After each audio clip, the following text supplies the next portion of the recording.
Mon nom est Hélène Ayotte, je suis conseillère de la ville dans Rosemont-la-Petite-Patrie et responsable de la culture. Alors, ça me fait un grand plaisir de vous accueillir ici aujourd'hui. Monsieur le député de Laurier-Dorion, Monsieur Slavounos, Monsieur le maire de Montréal, Gérald Tremblay, le maire de l'arrondissement Rosemont-la-Petite-Patrie, François Croteau, conseiller de Rosemont-la-Petite-Patrie, conseillère Duchesne, conseiller Limoges. Et je veux souligner évidemment la présence de Mme Hélène Fotopoulos, qui est membre du comité exécutif, responsable de la culture, du patrimoine, du design, grosse semaine pour elle, et de la condition féminine. Merci d'être avec nous. Et aussi, je veux souligner la présence de Jean-Robert Choquet, qui est directeur de la culture et du patrimoine à la Ville de Montréal, où il se cache toujours humble, il se cache derrière, ainsi que M. Paul Bourret, tout aussi humble, directeur de l'arrondissement. Leur travail est fondamental dans la réalisation du projet que nous vivons, que nous soulignons aujourd'hui.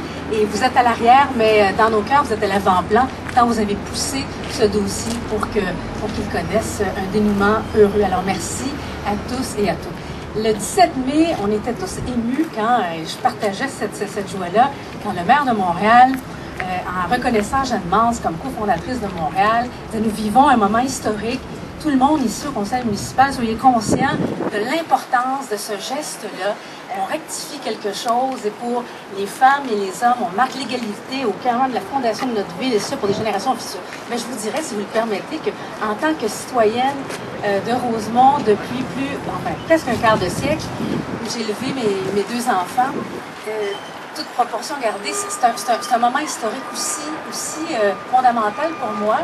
Parce que, bien sûr, mes petits ont grandi en fréquentant assidûment les deux petites mais vaillantes bibliothèques du secteur et celle à laquelle nous aurons droit bientôt, cette grande bibliothèque, c'est un poumon culturel qui est vraiment indispensable. Alors, on rectifie quelque chose ici et on va avoir davantage de livres à offrir pour les petits des générations futures. Il ne faut pas oublier que la bibliothèque, c'est un pas que l'on marque quand on veut devenir cette grande ville du savoir. Chaque fois qu'on crée une bibliothèque, on crée un poumon nouveau et c'est le lieu premier, le service culturel de proximité accessible à tous pour les nouveaux arrivants qui fréquentent les bibliothèques. Et ça, c'est très, très important. Rosemont-la-Petite-Patrie accueille beaucoup de nouveaux arrivants. Alors, ce lieu-là sera un lieu d'activité, de réflexion, de bouillonnement, un lieu de savoir et de connaissance. Et ça me fait chaud au cœur, donc, de vous recevoir ici. Et je voudrais céder la parole maintenant à François Croteau, le maire de l'arrondissement.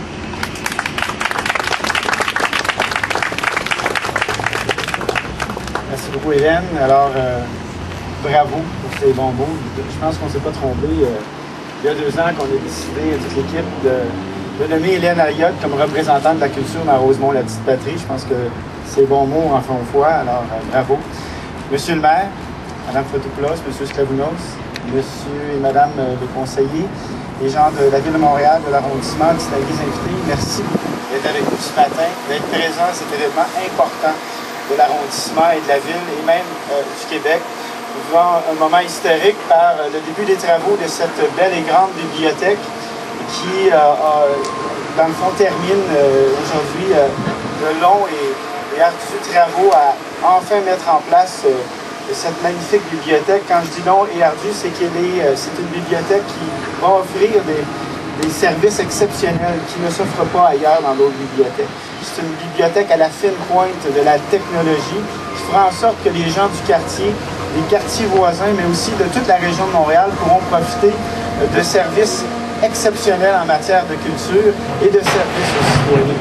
Vous savez, la culture, c'est le nœud de notre société, c'est fondamental pour amener nos enfants à apprendre davantage, à apprendre des connaissances, mais aussi à s'ouvrir sur le monde et d'offrir ces services à l'ensemble de la communauté dès le jeune âge jusqu'à nos aînés, aux ados, aux familles. C'est essentiel pour une communauté aussi ouverte que nous formons dans Rosemont-la-Petite-Patrie, mais de tout le Grand Montréal.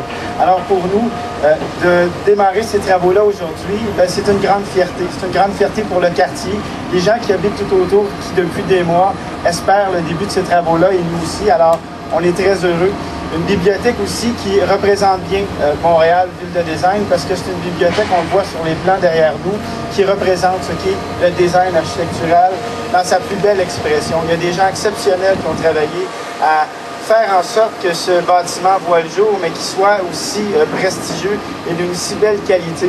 On doit remercier, entre autres, Danan Ganou qui nous a offert ces plans, qui a gagné le concours, mais aussi également tous les gens de l'administration de la ville, mais surtout de l'arrondissement, qui ont travaillé de concert et de très près au concours architectural et travaillé de très près pour faire en sorte de mettre à jour et enfin de réaliser ces plans merveilleux. Je vous dirais que c'est pas une partie facile parce qu'il y avait un cadre financier quand même à respecter, d'arriver à des travaux aussi d'envergure, tout en respectant le cadre financier. Vous savez, c'est jamais une chose facile, mais on a réussi malgré tout, et on est très heureux, et ça on le doit à notre administration, particulièrement à l'équipe de M. Bourret, Madame Christiane Villot, je m'en ai dit sauvé, Christiane Villot, et surtout Daniel Moreau et toute son équipe au Sport Loisirs Culture qui ont travaillé des heures et des heures et des heures à tout finir, à mettre en place et à finaliser ce dossier-là. Les cernes sous les yeux et tout, c'était bravo, bravo et merci beaucoup parce que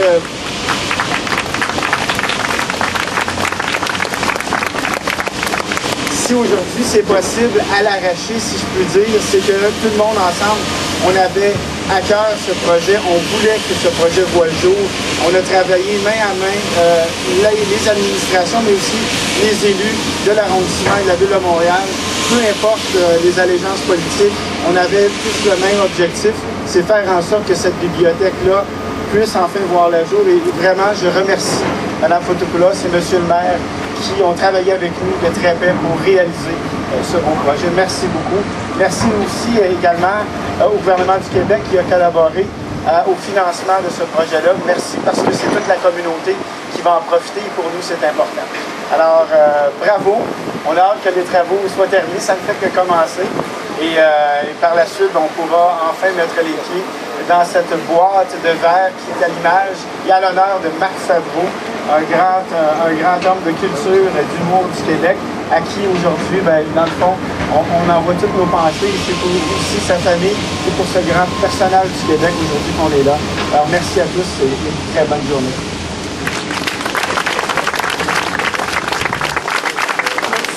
François Prétour, maire d'arrondissement. Effectivement, M. Favreau qui toujours jouait le rôle de l'ignorant, mais en fait c'est un personnage humble. Hein? Plus on sait, plus on lit, plus on se rend compte devant l'immensité des choses qu'on écoute, qu'on a tout à apprendre. Alors c'est comme un clin d'œil à l'humilité aussi quand on entre vers la porte de la connaissance comme cette grande bibliothèque.